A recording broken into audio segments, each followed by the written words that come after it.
Are we live? I think we're live. Hey, greetings, everybody. Welcome into another episode of True Blue Live. This is Rustin, Dodd of the Kansas City Star, alongside Vahe, Gregorian. We are going to chat a little bit about the Kansas City Royals. The 22-30 Kansas City Royals, they lost to the Detroit Tigers last night. Lost 2-3 to the Tigers, so they were 8 games under 500 in last place in the American League Central. They've scored the fewest runs in the American League, Vahe. They are also dead last in the American League in run differential.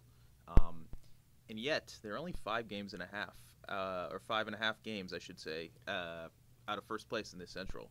So, like, as much has gone wrong this year and as disastrous as the start has been, I don't know that you could have expected this start to be this bad and to be basically still in contention, I suppose. I guess you could argue about whether or not you're in contention when you're 8 games under 500 and you're in last place, but at least in terms of only being 5.5 games out of first place, it could be worse. It could be way worse, and there's a lot of different ways to look at this, Rustin. But if you do think about it, 6.5 games was the mark 4 years or 4 years ago. It's already 4 years, 3 years ago, when they climbed out of this hole and got to the World Series. Not to really create a parallel, but I guess the point is just sort of contextual. That if you feel like you have to pull the cord, well, is that really what you want to do? And that's kind of what I ended up writing about a little bit today. Trying to give thought to both scenarios wherein, okay, have you seen enough to say this is it? Let's pull the plug, let's get going and look toward next year, versus what is really gained by that. And we had some robust discussion about that, and any column one of the typists, right, benefits from talking to the beat writer, and so I think as I studied it more and tried to think it through more, it just seemed to me there's no really discernible benefit to saying, oh, we're going to blow it up because now's the time to do it. So I try to just take the approach that nothing really needs to happen for another 6 weeks. If you really look at these numbers, entering play yesterday, they played 51 games. As of Friday to the All-Star break, it's another 50, not the All-Star break, to the trade deadline, it's another 51 games. So that's just to make a point about what more can we still learn. And you're right, there's a lot of discouraging things. Obviously, they don't score runs in any way The near offense has been adequately. better the last, yeah, but it's still, when you just look at it in totality, and the run differential, which I think is, the most important stat when you're really evaluating a team. I think the Royals actually should be a little bit worse than 8 games under 500 right now. They're minus 53 across their 57 games, or how many games? 52, 52 right? now. Yeah. So they're not. I mean, they don't look like a team in contention, and we haven't even mentioned that Danny Duffy is out for 6 to 8 weeks after straining an oblique on Sunday. So maybe buried the lead a little bit there. So I guess the way I look at the Royals and the trade deadline and the free agents that they have is sort of, to this point, we've seen no indications that they're not going to trade off what they have. Now the question is, when do they do that? When do they have to do that? And if you look historically, and if you just look in the recent past as well, because the second wild card, which was the first year that they brought the second wild card, was 2012, which really kind of changed the way teams looked at the deadline and teams looked at themselves, because the Royals are 5.5 games out of first in the American League Central. They got to look what they are in the second wild card, but let's just say they were 10 games out of 500 or 10 games out of first because somebody was actually running away from the Central. Right. That second wild card really keeps teams in contention, Right. A lot more than it would if you're just only got the division to shoot for. And we saw it in 2014. A team can get hot over the last. What's that, Chris? They're 5.5 back in the second wild card. Or 5.5. Okay, so producer Chris Fickett. So they're 5.5 in both. But I guess the point is, we saw in 2014 a team can get hot over the second half of the season, and if you get hot and you get into the playoffs, anything can happen. Yeah. So if you are a general manager, if you're Dayton Moore of the Royals, and you are sitting there still 4 to 5 games out of a playoff spot in July, your every measure or every quantitative thing might tell you, yeah, we should probably sell and But you only have so many chances to go for it, and if you believe you have a team that can contend, and you really believe that they just have been underperforming, you know, it keeps that in the equation. Is a second wild card. So I really don't think that the Royals are going to make a decision on what they have to trade until post All-Star break. So that's another 6 weeks from now, and then you've got another 2 weeks before the deadline. So I think that right now everything is pointing towards some sort of fire sale, whether that's trading everybody, whether that's trading the guys that you feel like have the most value for. We can talk about the new collective bargaining agreement too, and how that will play a role and get into the weeds of it. But all the signs are pointing towards a fire sale of some magnitude. But I just think that it's a little premature in terms of that it needs to be now.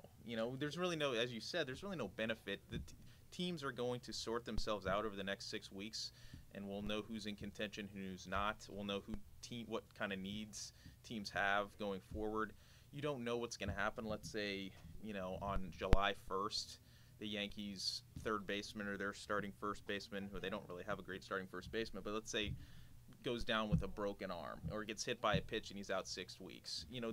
Things change. Teams need guys, so you just don't know what's going to happen. We're also talking about, this is something I'm going to write a little bit about today, the collective bargaining agreement. The new one was signed in the past offseason, and it changed the way teams get draft pick compensation based on free agents they lose. So the Royals, in the past, if you had a free agent, you could give them a qualifying offer, which last year the Royals elected not to do that with Kendrys Morales and Ensign Volquez, but you could give them a qualifying offer. Last year it was around $18 million. If the player turned that qualifying offer down and signed with another team, you got an extra draft pick. That was just cut and dry. So theoretically, under that old system, the Royals could hold on to Mike Moustakas, Eric Hosmer, Lorenzo Cain, all those guys, give them a qualifying offer, they turn it down, and then we've got all sorts of people taking photos around here, so kind of distracting. But anyway, so you could turn that, we got a lot of fans. You could turn that qualifying offer down, and you get all these draft picks. Now the rules have changed. In order to get an extra draft pick, you have to give a qualifying offer, and that guy's got to sign for more than $50 million in the free agent market. So you look at the players that the Royals have available: Hosmer, Moustakas, Cain, Jason Vargas, Mike Minor will be a free agent. Those are their 5 main free agents. Out of all those guys, I think the only ones that you really can look confident in and say those guys are definitely going to get more than $50 million on the open market would be Hosmer and Moustakas. And Hosmer probably especially, and Moustakas probably as well. Cain could potentially get that, but he's 31 years old now. You could sign a 3-year, $45 million deal. That'd be a decent deal for him, perhaps. I mean, some team could come in and give him more. There's a Ben Zobrist deal from the Cubs a couple years ago. He got over $50 million. So I guess that could happen. But I guess you just don't know that for a fact. So it does change the calculus in terms of when you're deciding whether or not to trade somebody. If you don't trade somebody, you're risking not getting anything in return for these guys. So that changes the way the Royals will have to look at it in July as well. But interesting, one of the reasons you're getting at that point was, I think this is also something you're going to explore in what you write. If not, I'm putting you on the spot to do it. But I think you were going to try to sort of just analyze the true value of what each of these guys may or may not command. You've alluded to that a few times in things you've written before, but what is Eric Hosmer worth on the market? And what is Mike Moustakas worth on the market? And how much, we know this, of course, how much does that really depend on an emerging need for another team, or injuries, or all these sorts of things? I mean, but is there a quantifiable way? Is that something you can explain a little bit, Rustin, to how to look at, okay, what's Eric Hosmer going to get them at his peak value? What could he get them if they trade him? Yeah, so I spent not a ton of time, but a few, maybe like an hour yesterday afternoon talking to a handful of scouts throughout the league about this. And one thing you hear is that there's no, it's not, you can't really predict it because it all depends on the other teams. So you can't say, oh, this is a first baseman, he hits 300 with so and so, and he's got 4 months left on his 1 year. He's going to be a free agent in off season, so that guy is worth this. That's just not really how the market works. It really is going to be predicated on what teams need. If the teams are in contention, need a first baseman, do they need a third baseman, do they need a center fielder? So there's really no great way to predict it, but I guess you're looking at Hosmer, Kane, Moustakas. They'll all be free agents after the end of the year, so you're really only trading 3 months of those guys. The Royals traded for Ben Zobrist in a similar situation in 2015. They gave up one of their best pitching prospects and Sean Manaea, plus I think Aaron Brooks was in that deal. So it was like kind of mid-tier, just kind of a throw-in in that deal. So I guess if you're the Royals, you're thinking for all of those guys that are going to be in free agents, you really want at least one prospect in return that would be maybe one of your top 5 to 10 prospects in your system, and a guy that you certainly know is going to help you at the major league level. For instance, if you think about it this way, with Hosmer, let's say he's probably going to sign for over $50 million in the offseason, so the Royals would get a compensation pick. Right. So whatever you would get in return for him in a deal at the deadline, you would hope that that guy is more talented or a better player potentially than whatever you could pick. Right. With like that compensation round would be after the first round, so it'd be somewhere like a 30 to 40th pick in the draft or something. It's right around there. So whatever you could get with that 30 to 40th pick, you would hope that whatever you trade at the deadline, you're going to get more in return. Right. So, yeah. So does it in fact, that figures into their calculus as the term you used. I mean, they have to it really seems to me anyway, there's so many different things that go into this equation. How close are they? How far out are they? What's just the feel of the team?